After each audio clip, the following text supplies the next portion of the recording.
আমি আল্লাহ বানাইছি, ওই জিনিসের স্রষ্টাও আমি আল্লাহ। তুমি যেই জিনিসের প্রেমে পড়লা, ওই জিনিসের স্রষ্টা তিনি কে? আল্লাহ।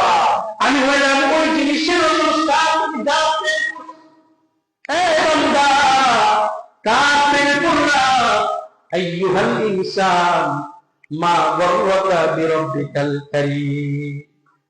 মুফাসসিরগণ বলে এই আয়াতের তরজমা এমনি করলে সুন্দর হয় যে আল্লাহ তার কুদরতি হাত বান্দার পিছনে বুলায় বলতেছে, আয় কোন জিনিসের পিছনে দৌড়তেছ?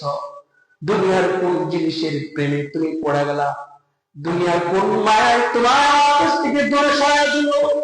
কোন সুন্দর থেকে বেশি সুন্দর? কোন জিনিস আমার থেকে বেশি সুন্দর?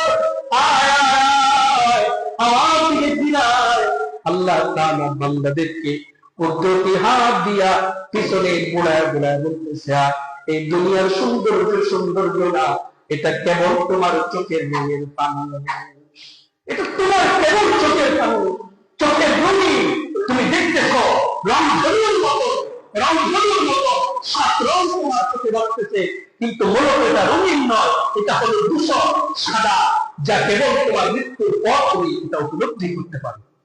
কেবলমাত্র মৃত্যুর পরে এটার উপলব্ধিটা আসবে, এর আগে তোমার চোখ দিয়া এই রঙিন